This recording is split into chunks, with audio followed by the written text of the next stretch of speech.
Shu bugun menga kelayotgan xabarlarga ko'ra bu eski gap edi, ammo yana urfga aylanayotganki, shulardan biri Makkatullohga borib Ka'ba-i Muazzamaning sahniga kirish uchun yolg'ondan ihrom tashlab olayotganlar bor ekan. Ularga shu odamlarga ihrom tashlab kirsang bo'ladi deydigan ahli ilmlari bor ekan. Mana shu narsa shu hadisning doirasiga kirib ketadi. Chunki u qo'riqchini aldayapti, polisni aldayapti. Qanday qilib aldayapti? Ko'ziga ihrom, muhrim bo'lganman deb ko'rsatyapti o'zini. Ichida maykasi bor, turisugi borda ihrom tashlab olyapti-da. Chunki sahnga ihrom kiygan ziyoratchilarga sahnda joy bo'shatish uchun Haj vazirligining, Harami Sharif ma'muriyatining qarori bor. Sahnga haj vaqtdan boshqa umrada sahnga ayollar hammasi kira bilishi mumkin, kiradilar. Ammo erkaklar deydi, faqat ihromdagilar qo'yiladi. Ihromi yo'qlar umra qilib bo'lgan ular.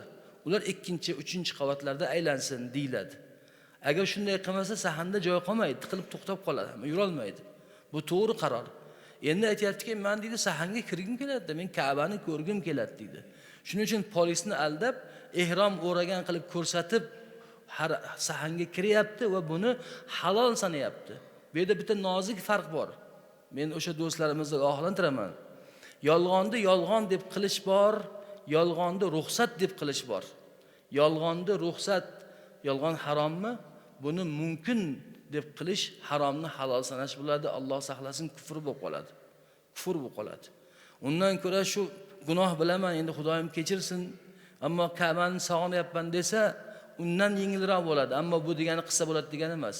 Kufrdan yengilroq bo'ladi, lekin u ham yolg'on. Ana o'shalarda aytayaptilar payg'ambar alayhisalom bizdan emas deb.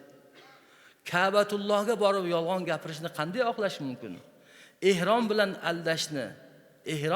aldashni, Ka'bani xizmatchilarini aldashni qanday aytish mumkin? Bu bitta gunoh kabira emas, bir qancha gunoh kabira jamlanib ketadi. Bir qancha gunoh kabira jamlanib ketadi. Shuning uchun ayting tanishlaringizga, og'aynilaringizga, o'zlaringizga kim borib shu ishni qilaman desa qilmasin, Allohdan taqvo qilsin. Payg'ambar alayhisalom buni qaytarganlar. Man g'ashshana falaysa minna. Kim bizni aldasa bizdan emas deganlar. Ular kimni aldayapti? Bizni aldayapti. Musulmonlarni aldayapti. Ka'baga kirish uchun.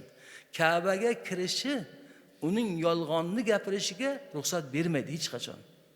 Yolg'onni yoki haromni halollab bermaydi bir ibodat.